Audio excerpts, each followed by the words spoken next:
बिस्मिल्लाहिर्रहमानिर्रहीम। अस्सलाम वालेकुम नाज़रीन, आप देख रहे हैं प्रोग्राम हकीकत और मैं हूं आपकी मेज़बान सैयदा इकरा बुखारी।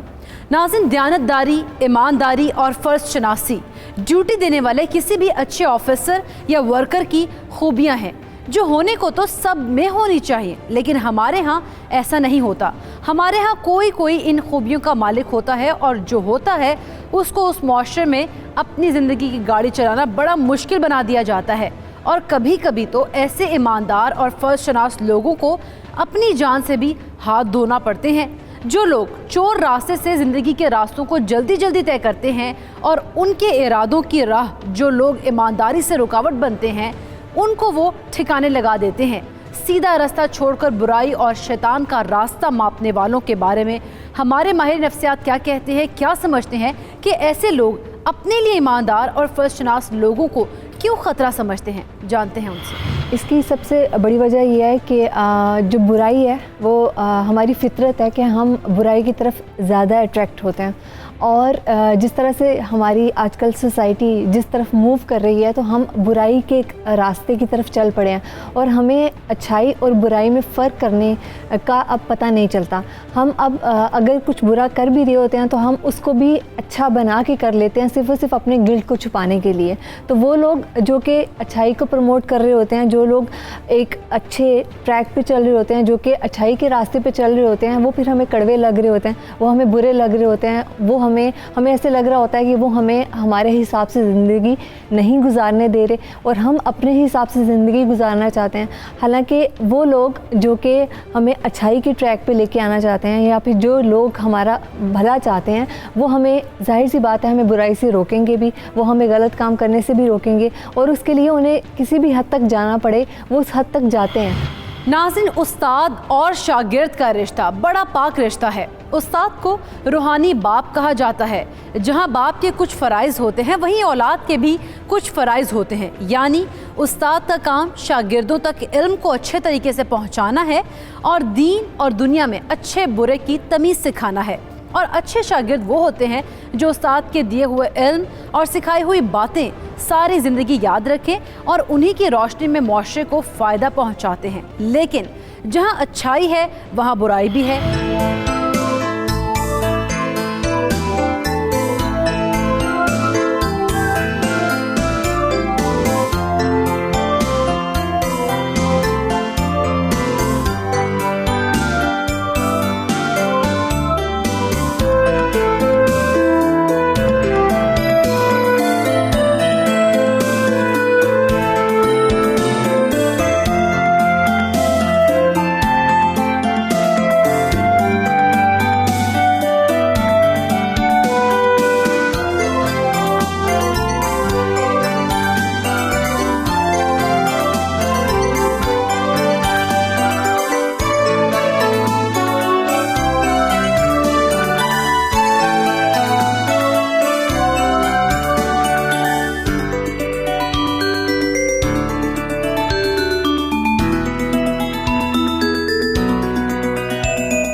फातिमा के घर में कोई दाखिल होकर उसको मारकर बड़े आराम से चला गया था।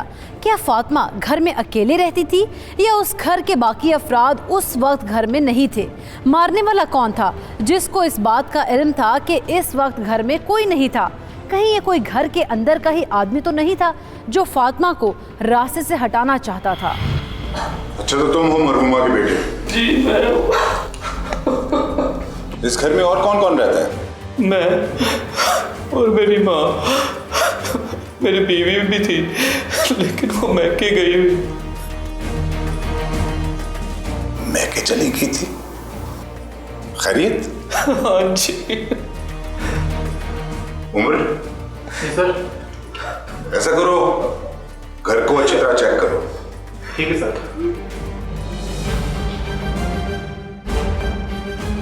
सर, चाकू से 2 से 3 बार वार किया गया है, लेकिन आला कत्ल मौके वारदात पर मौजूद नहीं है। सर, मुझे याद आया कि इस घर में मैं पहले भी एक दफ़ा आ चुका हूँ। मैडम फातिमा ने 4 माह पहले अपने शौहर के खिलाफ जुए की रकम घर रखने के जुर्म में रिपोर्ट दर्ज करवाई थी और मरहुमा कॉलेज में पढ़ाती थी और एक ईमानदार टीचर थी। मेरे वालिद ने दूसरी शादी कर ली थी। वो दूसरी बीवी के साथ रहते हैं।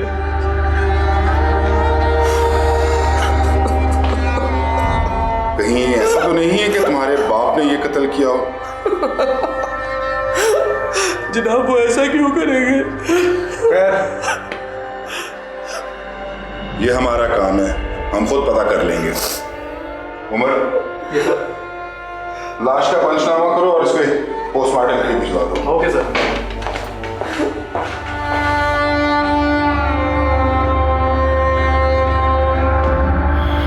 नाज़रीन, फातिमा ने अपने ही शौहर के खिलाफ रिपोर्ट दर्ज कराई थी। कहीं ऐसा तो नहीं कि उस शौहर ने अपनी बेइज्जती का बदला लेने के लिए उसको कत्ल कर दिया हो? ये सवाल था पुलिस के जहन में और ये सवाल किसी हद तक जायज़ भी था, क्योंकि फातिमा का शौहर साबिर अली इस वाक़े के बाद कभी फातिमा के पास नहीं आया और उसने अपनी दूसरी बीवी के साथ रहना शुरू कर दिया। चौधरी अमजद ने साबिर अली को थाने तलब कर लिया था।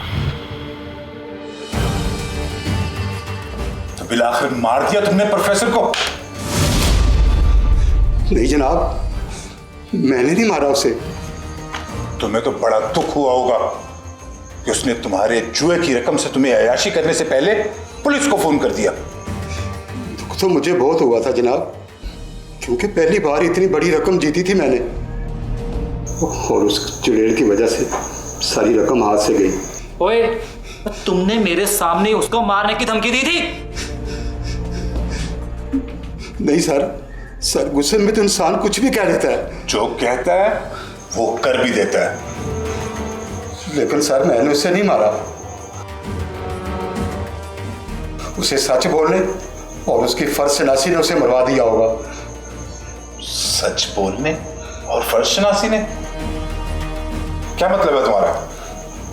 सर, उसने जिंदगी में कभी अपनी ड्यूटी से बेईमानी नहीं की, हमेशा सच बोला। और सर, सच के लिए तो डर जाती थी। खुल के बात करो, जो कुछ कहना चाहते हो। सर, फातिमा बहुत सारे कॉलेजेस और बहुत सारे स्कूल में उसने नौकरी सिर्फ इसलिए छोड़ दी, उसके हिसाब से वहाँ पे बेईमानी होती थी। और सबसे बड़ी मिसाल तो मैं हूँ जनाब, क्योंकि उसने अपने शोहर को कभी गलत काम नहीं करने दिया। सर, ये सही कह रहा है, हमने पता करवाया है। मैडम फातिमा किसी भी गलत काम करने वाले को माफ़ नहीं करती। हाँ सर, मैंने उसे कई बार समझाया कि जिंदगी में कहीं ना कहीं तो समझौता कर लो, पर सर वो नहीं मानी वो।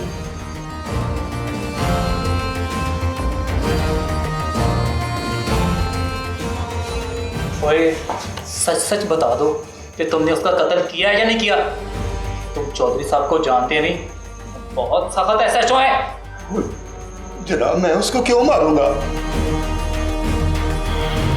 साबिर अली ने तो पुलिस को बयान दे दिया कि उसने फातिमा को नहीं मारा। वो अलग ज़रूर हुआ था, मगर कभी उसने उसे मारने के बारे में नहीं सोचा था। लेकिन ऐसे एंगल से उसने पुलिस को आशना किया था जिसको पुलिस भी सोचने पर मजबूर हो गई थी। कि वाकई ऐसा हो सकता है, क्योंकि ईमानदार और सच्चे इंसान के दुश्मन बहुत होते हैं।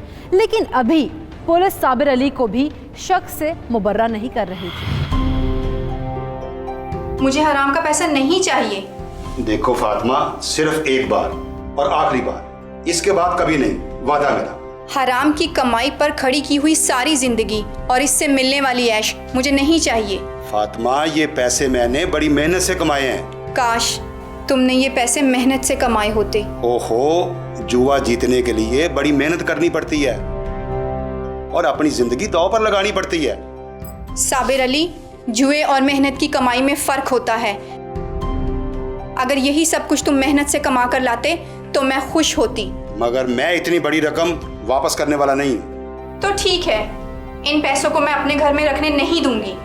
तुम्हारा घर? ये मेरा भी तो घर है, मैं शौहर हूं तुम्हारा। इसी बात का तो दुख है, तुम मेरे शौहर हो। हाँ भाई, जिसकी ईमानदारी की लोग मसाले देते हैं, लेकिन क्या फायदा? हमारी जिंदगी देखो। क्या हुआ हमारी जिंदगी को?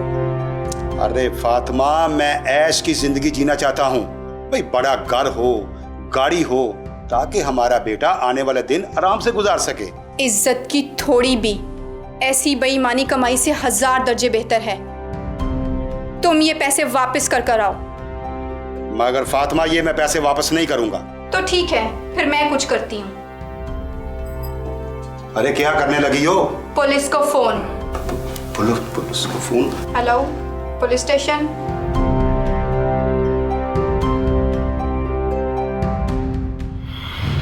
फातिमा ने साबिर अली के जुए में जीते हुए पैसे घर में रखने और इस्तेमाल करने से मना कर दिया था। दोनों मियां बीवी की बहस से साफ पता चलता था कि फातिमा ने सारी जिंदगी बेईमानी का 1 रुपया भी कमाना गवारा नहीं किया। लेकिन साबिर अली शॉर्ट रास्ता ढूंढ रहा था और जिस दिन वो एक बड़ी रकम जीतकर वापस लौटा, उस दिन भी उसकी बीवी फातिमा ज्यादा पैसे देकर अपनी ईमानदारी को बेचने पर मजबूर नहीं हुई और उसने पुलिस को आगाह कर दिया। पुलिस ने साबिर अली को गिरफ्तार किया और वो सारा पैसा जब्त हो गया। इस बात का दुख साबिर अली को था, क्योंकि उसकी जिंदगी के ख्वाब अधूरे रह गए थे। क्या साबिर अली पुलिस के सामने झूठ बोल रहा था और कत्ल करने के बाद अब खुद को बचाने की कोशिश कर रहा था, या कातिल कोई और था?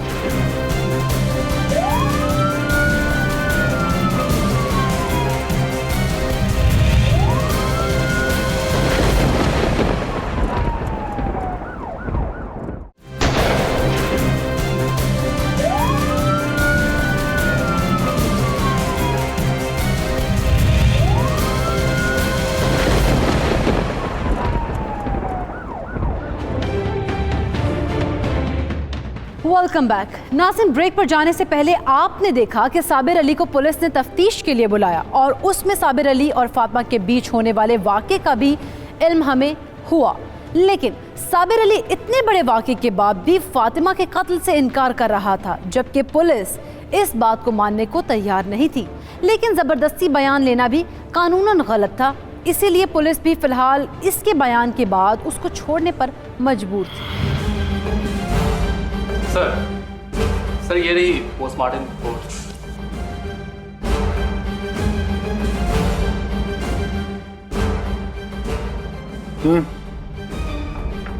वही बात कि चाकू के वार किए गए और ये वारदात 2 से 3 के दरमियान हुई है।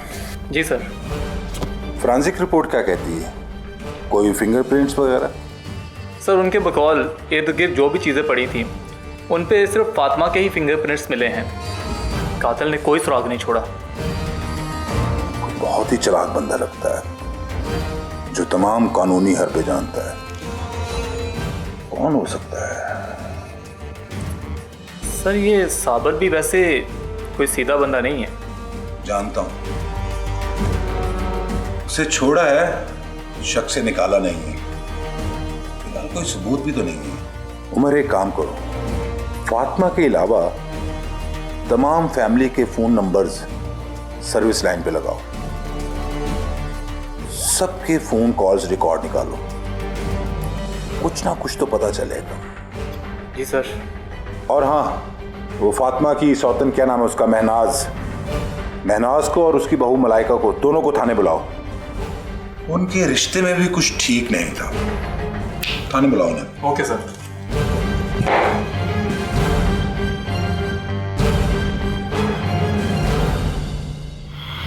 थानेदार का तफ्तीश का एंगल ठीक जा रहा था। क्या फ़ोन कॉल से कुछ मिलने वाला था? फातिमा की बहू भी उसकी बातों की वजह से नाराज़ होकर मैके बैठी थी और उधर उसकी सौतन महनाज के पास तो अपनी सौतन को मरवाने की कई वजूहात थी। एक तो साबिर की बात का गुस्सा और दूसरा मसला प्रॉपर्टी का भी हो सकता है। पुलिस हर एंगल पर जांच पड़ताल कर रही थी। अब देखना ये था कि कातिल कौन है और वो अपना जुर्म कबूल कैसे करेगा।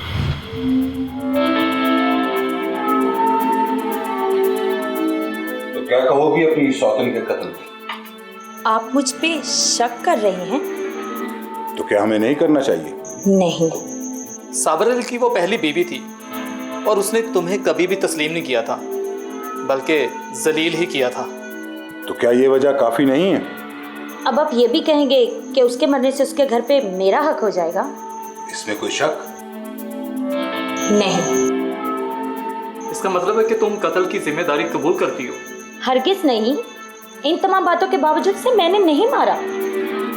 ये हम कैसे मान लें? क्योंकि मुझे फातिमा से कुछ नहीं चाहिए था। जो चाहिए था वो साबिर अली था और वो मैं छीन चुकी थी। यानी तुम्हें उस घर से कोई दिलचस्पी नहीं है, मगर अब पहले नहीं थी। तुम्हारा क्या ख्याल है? उसका बेटा जमील और उसकी बहू तुम्हें उस घर में घुसने देंगे? उन सब से बात करना साबिर अली का काम है। वैसे आप फातिमा की बहू से क्यों नहीं पूछते? बहू से? तुम्हारा मतलब है कि उसका इस कत्ल से ताल्लुक हो सकता है? जी हाँ, हो सकता है। बहू और सास की आपस में कभी बनी नहीं, यही वजह है कि वो आज भी मायके बैठी है। तुम्हारा मतलब है कि? हाँ जी, सिर्फ सौतन होने की बिना पे आपने मुझे तफ्तीश का हिस्सा बना डाला। आप उससे क्यों नहीं पूछते?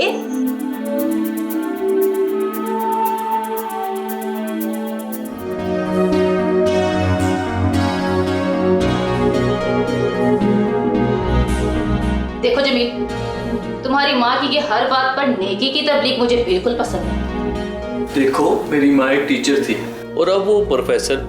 उन्होंने हमेशा किताबें ही पढ़ाई हैं। मैं यहाँ पढ़ने नहीं आई जमील, जिंदगी गुजारने आई हूँ जिसमें ऊंच नीच सब चलता है। क्या कहती हो तुम? या तो मुझे अलग से एक घर लेकर दो जहाँ मेरी मर्जी चले, वरना मैं मैके जा रही। ये क्या बात हुई? अचानक इतना बड़ा फैसला?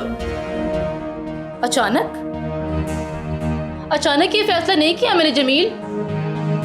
पूरे 6 माह लगे हैं मुझे ये फैसला करते हुए। तुम्हें पता तो है कि मेरे हालात ऐसे नहीं है कि मैं तुम्हें अलग से घर लेकर दूं। ठीक है, तो फिर मैं अपने बाप के घर जा रही हूं।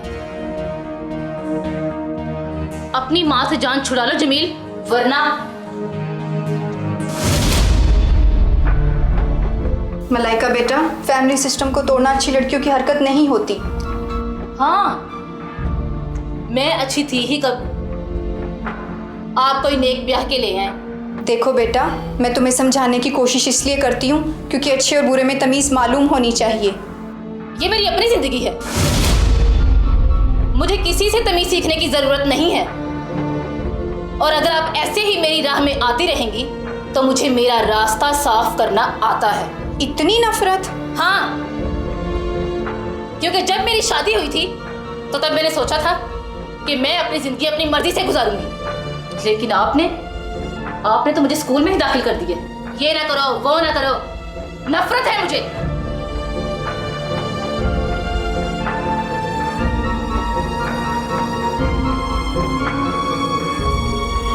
देखिए, ये तो एक एक्सट्रीमिस्ट बिहेवियर है ना कि घर छोड़ के चले जाना, या फिर ये कि मुझे अलग घर लेके दें तो उसके बाद ही फिर मैं एडजस्ट होंगी, या फिर मैं तब ही घर में रहूँगी, आपके साथ रहूँगी अगर मुझे अलग घर प्रोवाइड किया जाएगा।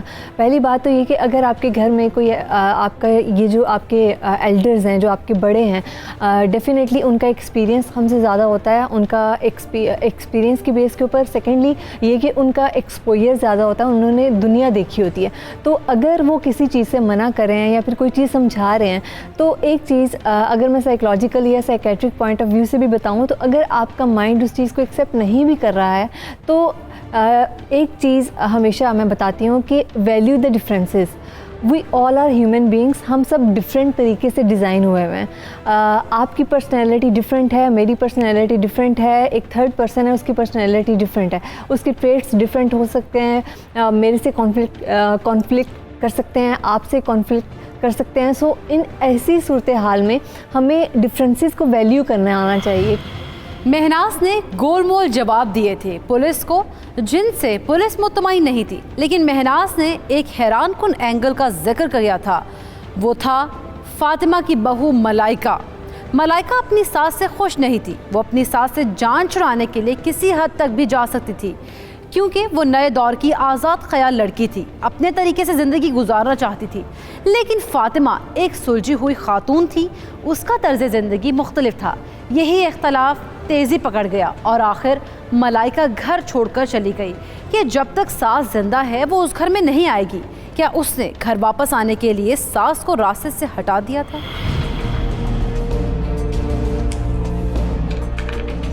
तो बिलाखिर तुमने अपने मकसद में कामयाबी हासिल कर ली। आप कहना क्या चाहते हैं? ज्यादा अनजान बनने की कोशिश मत करो। हम अच्छी तरह जानते हैं कि तुम अपनी सास से किस कदर नफरत करती थी। हाँ, थी नफरत। क्यों? क्योंकि मेरे और उनके ख्यालात नहीं मिलते थे। मुझे उनकी रोक टोक और अच्छाई एक आंख नहीं भाती थी। बिल्कुल ठीक कहा तुमने। कोई हमारे जिंदगी के साथ अच्छा करने की कोशिश करे तो हमें इतना बुरा लगता है कि हम उसे अपने रास्ते से हटा देते हैं। आप ये कहना चाहते हैं कि मैंने अपनी सास को खुद मार डाला? बिल्कुल, क्योंकि उनकी मौत से तुम्हें ही फायदा पहुंचेगा। फायदा पहुंचेगा? लेकिन मैं क्यों मरवाना चाहूंगी उनको? इसलिए कि वो तुम्हारी पसंद की जिंदगी गुजारने में सबसे बड़ी रुकावट थी, और उसके मरने के बाद ये घर तुम्हारा हो जाना ना। तो इसके लिए मुझे उनको मारने की क्या जरूरत थी? मतलब? आज नहीं तो कल सब कुछ वैसे भी मेरा ही होने वाला था, तो इसके लिए मुझे उनको कत्ल करने की या करवाने की कोई ज़रूरत नहीं थी। लेकिन मोहतरमा, कभी कभी जल्दबाजी इंसानी फितरत का हिस्सा बन जाती है। देखिए जनाब, मैं एक पढ़ी लिखी और मॉडर्न ख्याल की लड़की हूँ, लेकिन मैंने कभी अपनी सास को मारने का नहीं सोचा। हाँ, अपनी आज़ादी के लिए अलग रहने का ज़रूर सोचा था। और तुम्हें अलग रखने के लिए तुम्हारे मियाँ के पास पैसे नहीं थे? जी, इसलिए मैं अपनी माँ की तरफ रुकी हुई थी। जब तक वो बंदोबस्त करे तब तक मैंने वहीं पे रहना था। क्या मतलब? जब तक वो बंदोबस्त करे तब तक?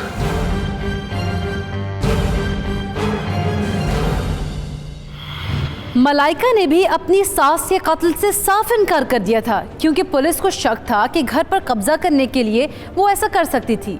और दूसरी वजह यह भी थी कि वो अपनी सास से नफरत भी करती थी। लेकिन मलाइका से तफ्तीश के दौरान पुलिस को एक क्लू मिला था। अमजद ने अरशद की तरफ देखकर किसके बारे इशारा किया था कि अब पुलिस के शक के दायरे कार फातिमा के बेटे जमील तक भी जा सकते हैं। इस हकीकत से पर्दा उठाएंगे आफ्टर अ शॉर्ट ब्रेक।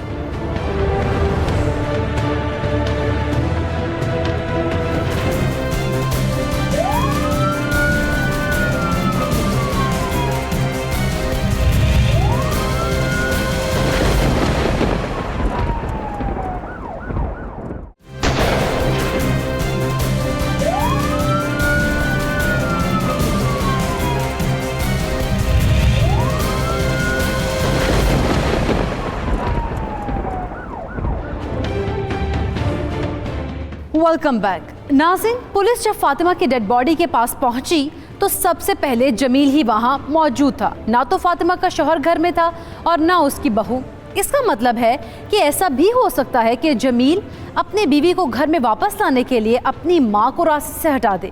लेकिन पहले पुलिस का उस पर शक नहीं गया था, लेकिन अब न जाने क्यों थानेदार को ये शक हो गया था कि जमील का हाथ उसमें है और मलाइका और जमील ने मिलकर कोई प्लान बनाया होगा। और वो अब तक पुलिस को बेवकूफ़ बनाने की कोशिश कर रहे थे। हम अपने एक्सपर्ट से जानना चाहेंगे कि ऐसे मामलात में जब एक औरत अपनी ईमानदारी की वजह से बहू को भी एक आंख ना भाती हो, शौहर की नज़र में भी उसकी दुश्मन हो और बेटे के घर बसने में भी रुकावट हो, तो उसका कातिल कौन हो सकता है? क्या ये सारे रिश्ते उसको रास्ते से हटाने के लिए उसकी जान ले सकते हैं? छोटी मोटी बात से स्टार्ट होता है, अब लड़ाई झगड़े स्टार्ट होते हैं। उसके बाद जब घर के एक फैमिली की जब पार्टीशन हो जाती है ना, कि एक इंसान एक तरफ खड़ा है और बाकी सारी की सारी फैमिली एक अलग तरफ खड़ी है और वो सारे के सारे ही एक फ़र्द को नापसंद करना शुरू कर देते हैं, तो वो डेफिनेटली वो उनके अगेंस्ट साजिशें करना, उनके अगेंस्ट वो गॉसिप करना, फिर उसके बाद बातचीत करना, उनके किरदार या फिर उनकी जो पर्सनैलिटी है उसको मनफी या उनके बिहेवियर्स के ऊपर जो है ना वो डाउट करना, उनकी इंटेंशन के ऊपर डाउट करना। हालांकि वो राइट इंटेंशंस हैं, लेकिन उस वक्त क्योंकि आपका अक्लो शऊर आपका साथ नहीं दे रहा होता, तो आप उस लेवल पे पहुंच जाते हैं अपने मुफाद की खातिर। अब हम इतने सेल्फिश हो चुके हैं आजकल की सोसाइटी में, जिस तरह से हम ऑपरेट कर रहे हैं कि everybody has become like selfish. उन्हें कोई गर्ज नहीं है कि हम क्या नुकसान कर रहे हैं, हम किस तरफ जा रहे हैं, हम कितना नुकसान कर रहे हैं, इससे कोई लेना देना नहीं है। और वो किसी की जान लेना, अपने ही फैमिली मेम्बर की जान लेना इतना आसान हो गया, it's just like a peanut.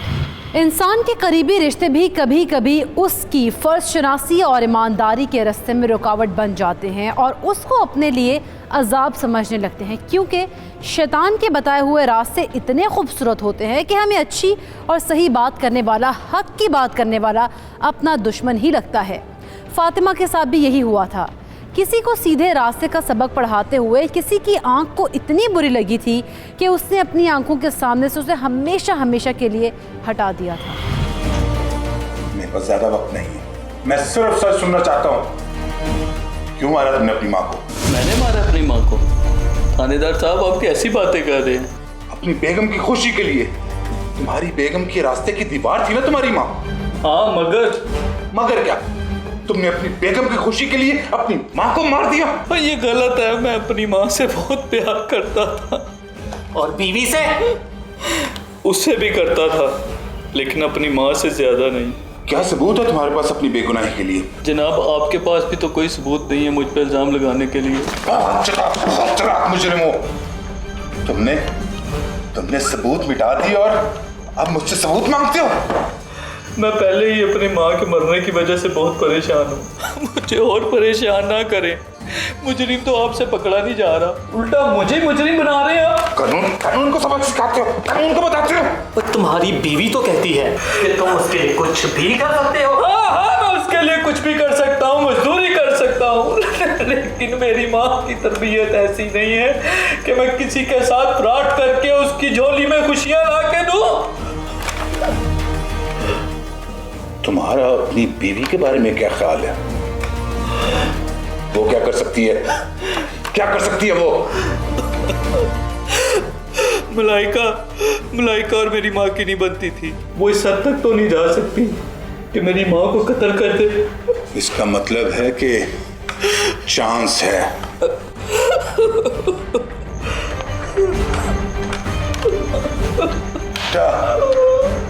एक दफा जुर्म साबित हो लेने दो, माफ तो उसे कानून भी नहीं करेगा।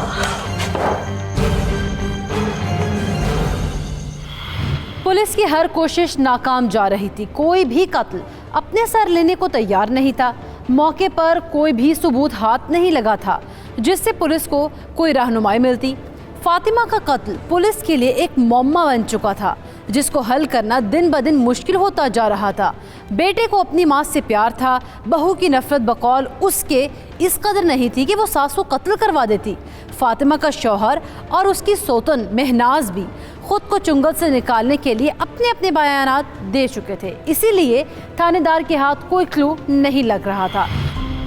आपने मुझे फिर से क्यों बुला लिया? क्योंकि अब की बार मेरे पास सबूत है जो तुम्हारे खिलाफ जा रहे हैं। देखें, आपको कोई गलतफहमी हुई है। मेरा इस मामले से कोई लेना देना नहीं है। देखो बीबी, सच बोल दो, इसी में तुम्हारी भलाई है। क्योंकि हमें पता चल चुका है कि कत्ल के वक्त तुम वहीं मौजूद थी। मैं वहां पर? हाँ, आपको कोई गलत फहमी हुई है। मैं उस दिन घर से निकली ही नहीं। अच्छा, तो फिर तुम्हारे फोन की लोकेशन वहां क्यों शो हो रही है? मेरा फोन? हाँ, तुम्हारा फोन। देखो, मुझे औरतों पे हाथ उठाने वालों से सख्त नफरत है। मुझे मजबूर मत करो। एक मिनट, बताती हूँ। बको, कैसे बताऊं? बताती हूँ तो भी मेरा ही घर उजड़ता है। बीबी, सच बता दो, इसी में तुम्हारी बेहतरी है। उस दिन मेरा फोन कुछ मसला कर रहा था और मैंने अपना फोन साबर अली को ठीक करवाने के लिए दिया था। साबिर अली?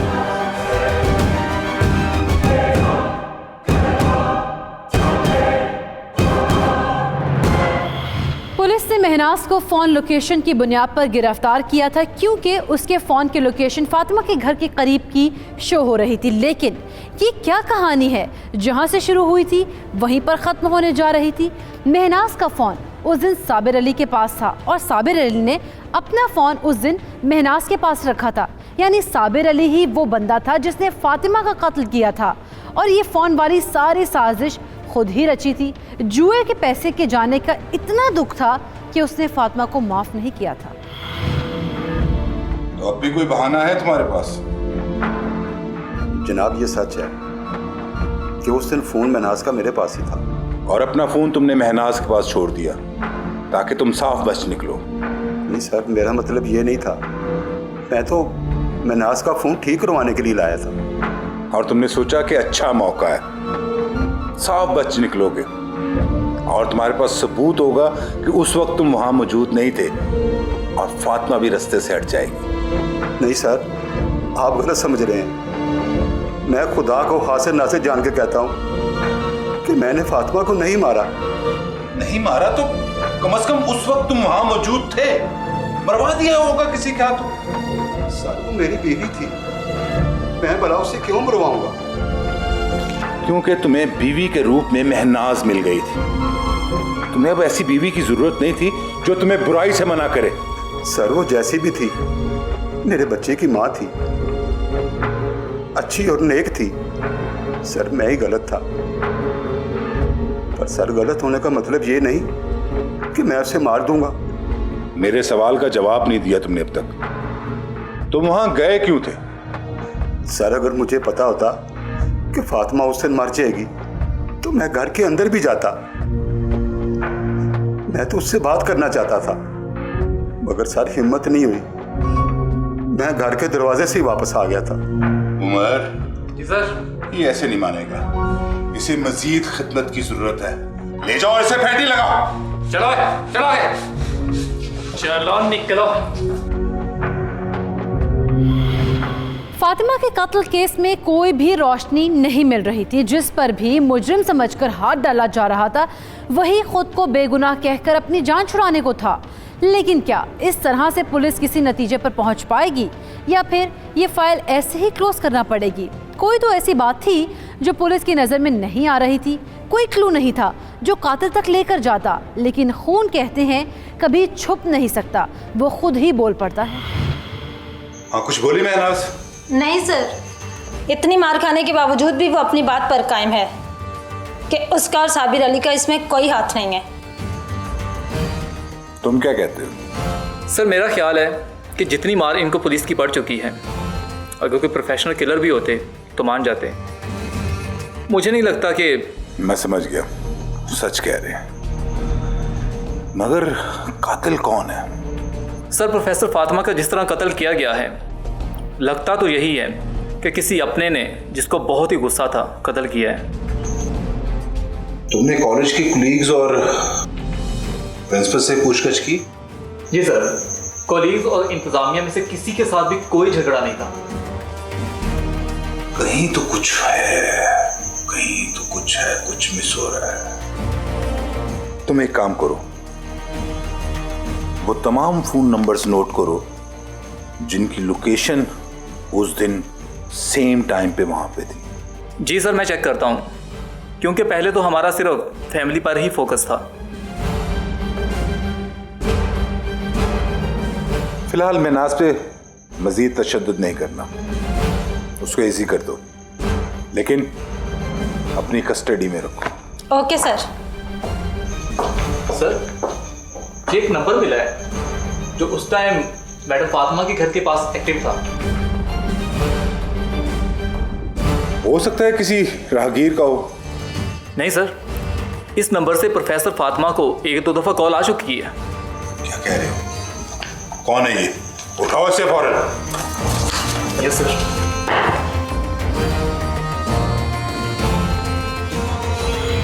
पुलिस जब बिल्कुल मायूसी के दहाने पर आन खड़ी हुई थी, तभी उन्हें एक रोशनी की किरण नजर आई थी। किसी अजनबी का नंबर जो उस वक्त प्रोफेसर फातिमा के घर के लोकेशन पर शो हो रहा था और उसके राब्ते में रहने वाला नंबर भी था। ये नंबर पहले पुलिस की नज़र से इसलिए नहीं गुजरा था क्योंकि वो इस कत्ल को फैमिली मैटर समझकर फैमिली के अफराद से ही तफ्तीश कर रहे थे, लेकिन अचानक ये नंबर सामने आया था और काफ़ी अहमियत का हामिल था और उस अंधे कत्ल की अंधी तफ्तीश में रोशनी की अलामत था। ये किसका नंबर था? कौन था जो उस वक्त प्रोफेसर फातिमा के घर के अंदर था या उसके घर के बाहर था? क्या ये कातिल का मुआविन था या फिर खुद कातिल? इस हकीकत से पर्दा उठाएंगे आफ्टर अ शॉर्ट ब्रेक।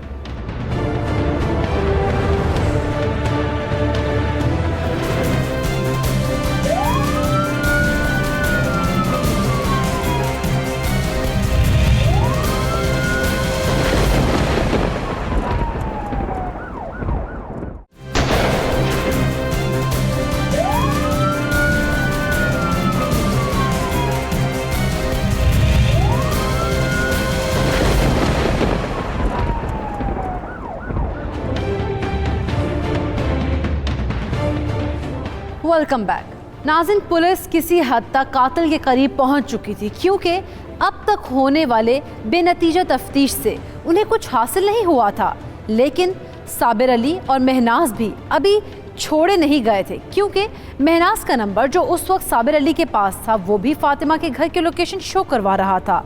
अब 2 नंबर एक ही वक्त में एक ही लोकेशन पर थे, उनमें से कोई एक तो कातिल था। जब हम कोई गलत काम करने जा रहे होते हैं ना तो इट्स नेचुरल कि एक फियर फैक्टर होता है।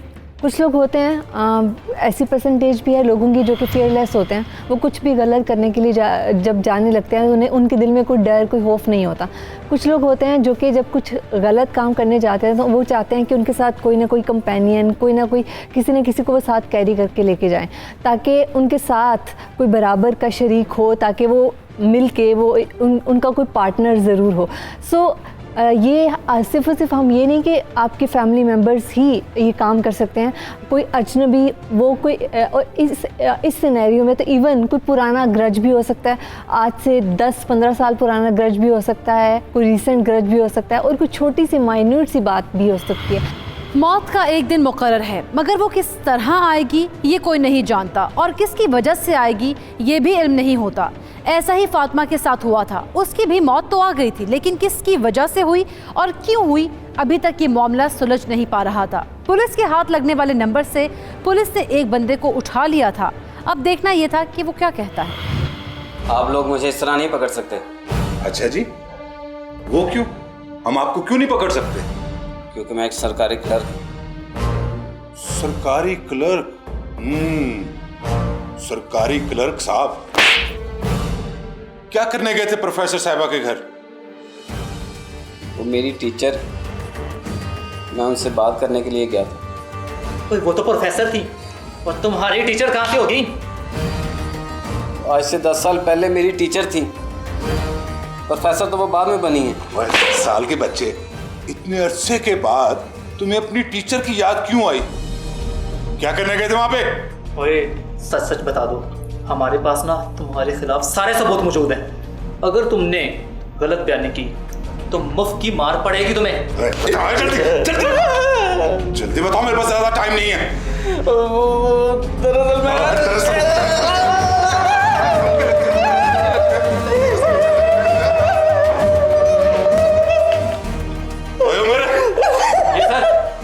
इसको सारी रात उल्टा लटकाओ और ठंडे पानी में डुबकियां दो, इससे बाकी की तफ्तीश सुबह ही होगी। मैं बताता हूँ।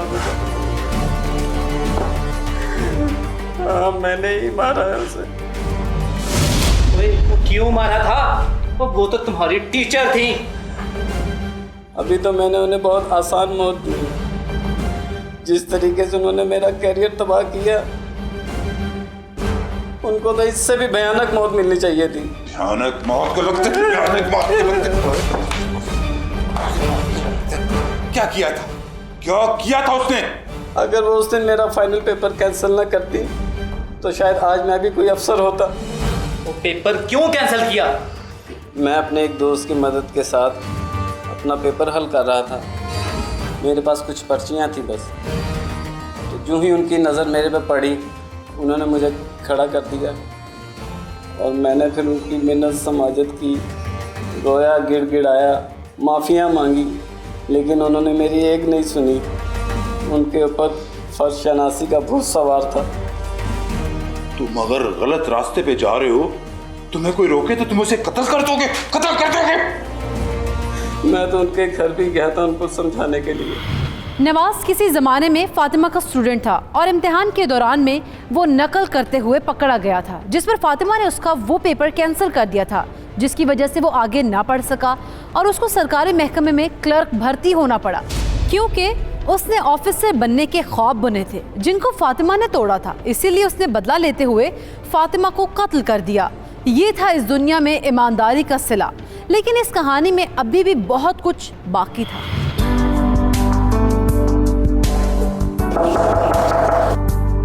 अंदर आ जाओ।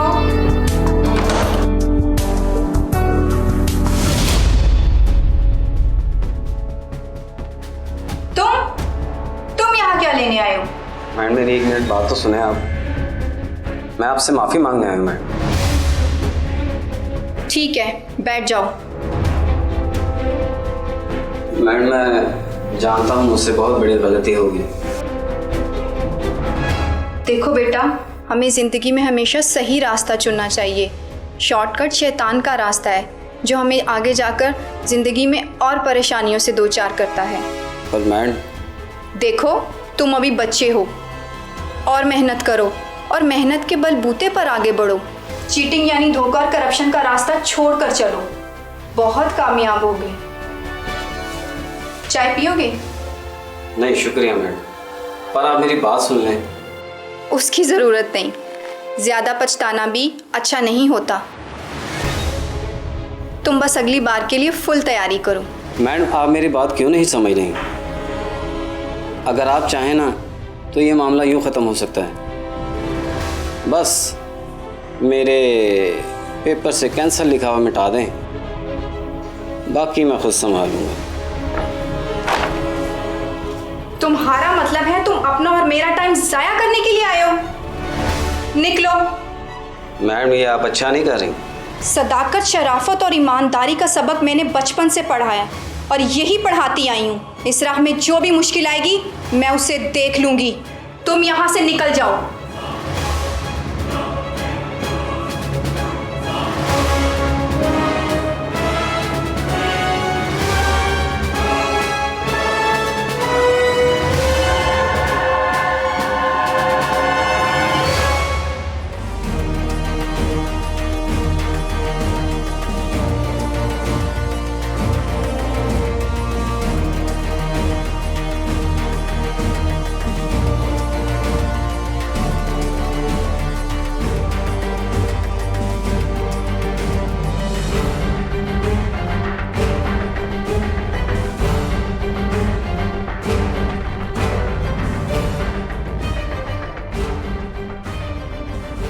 फिर उस दिन मुझे बड़ी मुद्दत के बाद अपनी अंदर की आग बुझाने का मौका मिला।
तुमने उन्हें कत्ल कर दिया।